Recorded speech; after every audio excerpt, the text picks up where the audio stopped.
ভাবুন তো বন্ধুদের সঙ্গে একটু মজা করতে গিয়ে যদি এমন এক জায়গায় আটকে পড়েন যেখান থেকে নিচে নামার কোনো পথ নেই, চারপাশে শুধু বরফ আর নিচে ঘুরে বেড়াচ্ছে ক্ষুধার্ত নেকড়ের দল, তাহলে আপনি কি করবেন?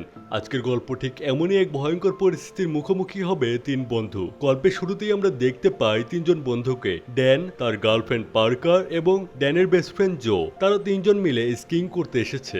স্কিং হলো বরফে ঢাকা পাহাড়ের ওপর বিশেষ জুতা বা স্কি ব্যবহার করে বরফের ওপর দিয়ে নিচের দিকে নেমে আসার এক ধরনের শীতকালীন খেলা। তবে সমস্যা হলো তাদের কাছে পর্যাপ্ত টাকা নেই। তাই ড্যান আর জো পার্কারকে বলে কোনোভাবে কথা বলে যেন অপারেটরের কাছ থেকে টিকিটের ব্যবস্থা করে। পার্কার তখন অপারেটরের কাছে গিয়ে বেশ ভালোভাবে কথা বলতে শুরু করে। নিজের কথাবার্তা দিয়ে এক পর্যায়ে সে অপারেটরের মন গলিয়ে ফেলে। শেষ পর্যন্ত অপারেটর রাজি হয়ে যায় এবং তাদের স্কিং করার সুযোগ দেয়। এরপর তিনজন মিলে চেয়ার লিফটে উঠে পাহাড়ের দিকে যেতে শুরু করে। আশেপাশে তখন আরো অনেক মানুষ চেয়ার লিফট ব্যবহার করে উপরে উঠছিল, কিন্তু হঠাৎ মাঝপথে সব চেয়ার লিফট বন্ধ হয়ে যায়। চারপাশের মানুষ তখন বিরক্ত হয়ে চিৎকার করে বলতে থাকে, এগুলো কি হচ্ছে?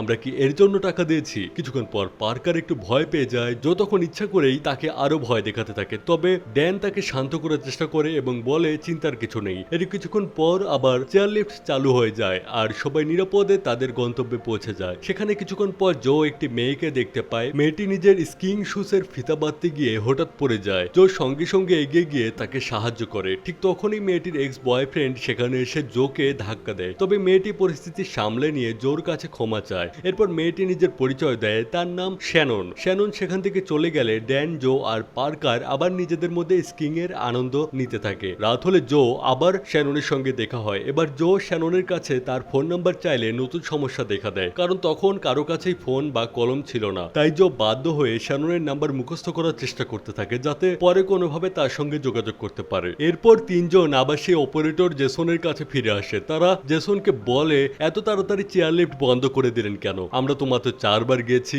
আমাদের কাছে আরো টাকা থাকলে আরো যেতাম, তাহলে এখন আর যেতে পারবো না। জেসন তখন জানায় বিষয়টা টাকার নয়, আবহাওয়া খুব দ্রুত খারাপ হয়ে যাচ্ছে, তাই নিরাপত্তার কারণে চেয়ার লিফট এত তাড়াতাড়ি বন্ধ করে দেওয়া হচ্ছে। কিন্তু পার্কার তাকে বোঝানোর চেষ্টা করে, আমরা খুব দ্রুত যাব, একটু স্কিং করব আর ফিরে আসবো, বেশি সময় লাগবে না। শেষ পর্যন্ত জেসন রাজি হয়ে যায়। সে আবার তিনজনকে চেয়ার লিফটে উঠিয়ে দেয়। তবে তারা কেউ তখন জানতো না এই ছোট্ট সিদ্ধান্তটাই তাদের জীবনে সবচেয়ে ভয়ঙ্কর বিপদ ডেকে আনতে চলেছে। এদিকে তারা অনেকটাই পথ চেয়ার লিফটে উঠে গেছে, কিন্তু জো তখনও অন্য চিন্তায় ব্যস্ত। তার মাথায় শুধু শ্যাননের ফোন নাম্বার, সে কোনোভাবেই নাম্বারটা ভুলে যেতে চাইছিল না। অন্যদিকে আমরা দেখি জেসনের কাছে একজন কর্মী এসে জানায়, বস বলেছে তোমাকে পরের সপ্তাহেও কাজ করতে হবে। একথা শুনে জেসন রেগে যায়, কারণ সে অনেক আগেই ছুটির আবেদন করেছিল। তার ভাইয়ের ব্যাচেলর পার্টিতে যাওয়ার কথা ছিল, কিন্তু বস তাকে পরের সপ্তাহেও কাজ করাতে চাচ্ছে। রাগ করে জেসন বসের সঙ্গে কথা বলতে চলে যায়, তবে যাওয়ার আগে সে শুধু বলে যায়, এইমাত্র তিনজন উপরে গেছে, তাই এখন চেয়ার লিফট বন্ধ করো না। এদিকে অনেকটা সময় কেটে যায়। চেয়ার লিফটে থাকা ড্যান, পার্কার আর জোর তখন প্রচন্ড ক্ষুধা পেয়ে যায়। তারা জানতো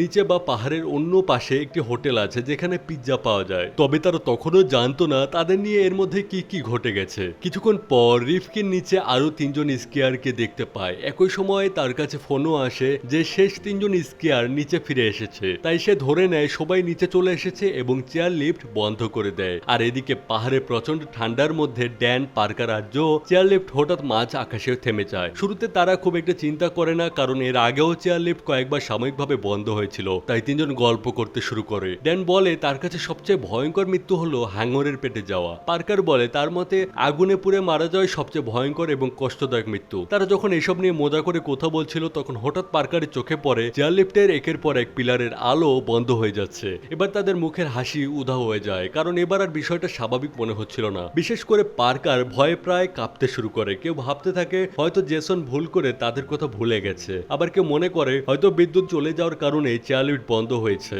এভাবে তারা নিজেদের বোঝানোর চেষ্টা করতে থাকে যে সবকিছু ঠিক হয়ে যাবে, কিন্তু তখন পার্কার হঠাৎ একটা ভয়ঙ্কর বিষয় মনে করিয়ে দেয়। আজ তো রবিবার, অর্থাৎ চেয়ার লিফট যদি সত্যি বন্ধ হয়ে থাকে তাহলে এটি আবার চালু হবে শুক্রবারে, মানে পুরো একটা সপ্তাহ তাদের এই বরফের মধ্যে ঝুলে থাকতে হবে। তারা তখনও বিষয়টা পুরোপুরি বিশ্বাস করতে পারছিল না। এর মধ্যেই শুরু হয়ে যায় প্রচন্ড তুষারঝড়। কিছুক্ষণ পর নিচে একটি গাড়ি আসতে দেখা যায়। তিনজন মরিয়া হয়ে চিৎকার করতে থাকে, নিচে নিজেদের কিছু জিনিসও ছুড়ে দিতে থাকে, কিন্তু ঠিক তখনই গাড়ির চালককে ফোন করে জানানো হয় পাহাড়ে এখন আর কোনো মানুষ নেই, তাকে ফিরে যেতে হবে। তুষারঝড়ের প্রচন্ড শব্দে চালক তাদের কোনো চিৎকারই শুনতে পায় না। গাড়িটিও ধীরে ধীরে সেখান থেকে চলে যায়। আবারও তাদের শেষ আশাটুকু শেষ হয়ে যায়। প্রচন্ড ঠান্ডায় তিনজনের শরীর ধীরে ধীরে জমে আসতে থাকে। অবশেষে ড্যান সিদ্ধান্ত সিদ্ধান্ত নেয় সে চেয়ার লিফট থেকে নিচে লাফ দেবে। তার পরিকল্পনা ছিল নিচে গিয়ে সাহায্য নিয়ে ফিরে এসে পার্কার আর জোকে উদ্ধার করবে, কিন্তু পার্কার আর জো দুজনেই তাকে বাধা দেয়। তারা বুঝতে পারছিল এত উঁচু থেকে লাফ দেওয়া মানে নিশ্চিত বিপদ, কিন্তু তাদের সামনে আর কোনো উপায়ও ছিল না। শেষ পর্যন্ত ড্যান লাফ দেওয়ার সিদ্ধান্ত নেয়, আর পরের মুহূর্তেই ধপাস,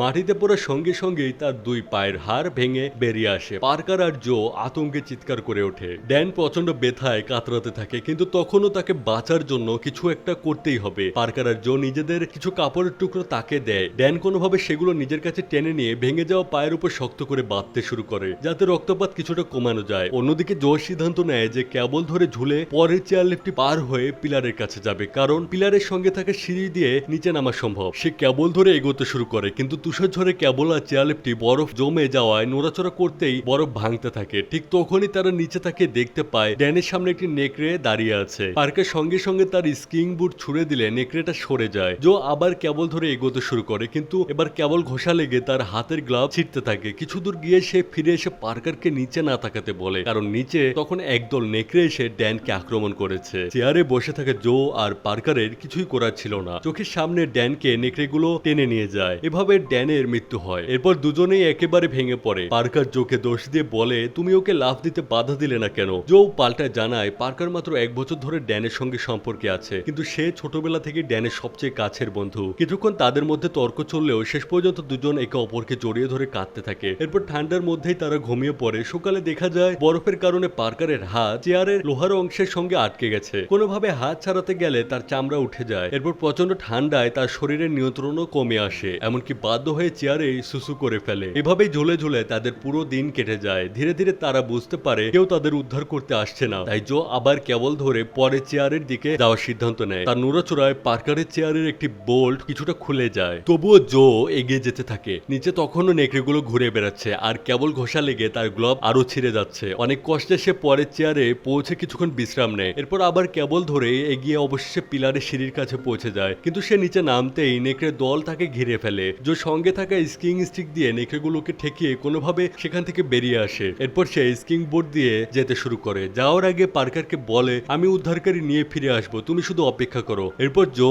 নিচে এগিয়ে যেতে থাকে, কিন্তু সে জানতো না তার পেছনে একদল নেকড়ে তাকে অনুসরণ করছে। এদিকে পার্কার তখন সে চেয়ার লিফটে ঝুলেছিল। সারাদিন কেটে রাত হয়ে যায়, আর রাত পেরিয়ে সকাল হলেও সে একইভাবে বরফের মধ্যে ঝুলে থাকে। প্রচন্ড ঠান্ডায় তার মুখের চামড়া পর্যন্ত উঠে যেতে থাকে। ঘুম ভাঙার পর সে দেখে চেয়ার লিফট এখনো চালু হয়নি। অন্যদিকে জো উদ্ধারকারী নিয়ে ফিরে আসেনি। ক্লান্ত শরীর নিয়ে কি করবে পার্কার কিছুই বুঝে উঠতে পারছিল না। শেষ পর্যন্ত কোনোভাবে সে চেয়ার থেকে ওঠার চেষ্টা করে, কিন্তু ঠিক তখনই চেয়ারের সেই বোল্টটা খুলে যায় এবং সেটি নিচের দিকে ঝুলে পড়ে। তবে চেয়ারের কেবল তখনও মেইন কেবলের সঙ্গে আটকে ছিল, আর তার সঙ্গে পার্কারও ঝুলেছিল। কিন্তু কিছুক্ষণ পর সেই কেবলও ছিঁড়ে যেতে শুরু করে। বিষয়টি বুঝতে পেরে পার্কার আর অপেক্ষা না করে চেয়ার থেকে লাফিয়ে পড়ে। চেয়ারটি আগেই অনেকটা নিচের দিকে ঝুলে যাওয়ায় এবার তার শরীর ড্যানের মতো মারাত্মক আঘাত লাগে না। হঠাৎ চেয়ারটাকে ধরে রাখা কেবল ছিঁড়ে যায়। মুহূর্তের মধ্যেই পুরো চেয়ারটা নিচে পড়ে এসে তার পায়ের উপর আছড়ে পড়ে। পায়ে প্রচন্ড ব্যথা নিয়ে পার্কার কোনোভাবে কনুইয়ের উপর ভর দিয়ে বরফের উপর হামাগুড়ি দিতে শুরু করে। অনেকটা পথ যাওয়ার পর হঠাৎ সে বরফের উপর রক্ত দেখতে পায়। সামনে তাকাতেই তার চোখের সামনে ভেসে ওঠে আরো ভয়ঙ্কর দৃশ্য। সেখানে জোয়ের মৃতদেহ পড়ে আছে, আর একদল নেকড়ে তার দেহ ছিঁড়ে খাচ্ছে। একটি নেকড়ে তখন পার্কারের দিকে তাকিয়ে থাকে। ভয়ে পার্কার একেবারে স্থির হয়ে যায়। কিছুক্ষণ পর অন্য নেকড়েগুলো সেই নেকড়েটিকে ডাকলে সেটিও জোয়ের মৃতদেহের দিকে ফিরে যায়। এই সুযোগে পার্কার সেখান থেকে পালাতে শুরু করে। দিনের আলো ফুটে ওঠায় এবার নেকড়েগুলো তখন মৃতদেহের দিকেই ব্যস্ত থাকায় পার্কার কোনোভাবে তাদের এড়িয়ে সামনে এগিয়ে যেতে সক্ষম হয়। নিজের ভাঙা পা নিয়েই সে অনেকটা পথে এগিয়ে যায়। একসময় দূরে একটা রাস্তা দেখতে পায়, সেখানে একটি চলন্ত গাড়িও চোখে পড়ে, কিন্তু পার্কার রাস্তার কাছে পৌঁছানোর আগেই গাড়িটি সেখান থেকে চলে যায়। তারপর আর হাঁটার শক্তি না থাকায় সে কোনোভাবে গড়িয়ে গড়িয়ে রাস্তার উপর উঠে আসে। সেখানেই ক্লান্ত শরীর নিয়ে শুয়ে পড়ে, কারণ তখন তার কাছে এই রাস্তাটি ছিল বেঁচে থাকার শেষ আশার মতো। কিছুক্ষণ পর অবশেষে সেখানে একটি গাড়ি আসে। গাড়ির লোক পার্কারকে দেখতে পেয়ে তাকে উদ্ধার করে নিয়ে যায়। গাড়ির ভেতরে বসে পার্কার শুধু জানালার বাইরে তাকিয়েছিল। তার চোখের সামনে তখন হয়তো বারবার ভেসে উঠছিল সেই দিনের সব স্মৃতি। 3 বন্ধু মিলে শুধু আরেকবার আনন্দ করতে এসেছিল, কিন্তু সেই ছোট্ট আনন্দই শেষ পর্যন্ত এমন এক দুঃস্বপ্নে পরিণত হয় যেখানে ড্যান আর জো দুজনেই প্রাণ হারাতে হয়। আর এভাবেই শেষ হয় ফ্রোজেন 2010 এর গল্প। তো এই ছিল আজকের গল্প। ভিডিওটি ভালো লাগলে অবশ্যই একটি লাইক করে জানাবেন, আর এমন আরো মুভি এক্সপ্লেন দেখতে চাইলে চ্যানেলটি সাবস্ক্রাইব করে পাশে থাকবেন। আজকের মতো এখানেই বিদায়, আবার দেখা হবে নতুন কোনো দারুণ গল্প নিয়ে।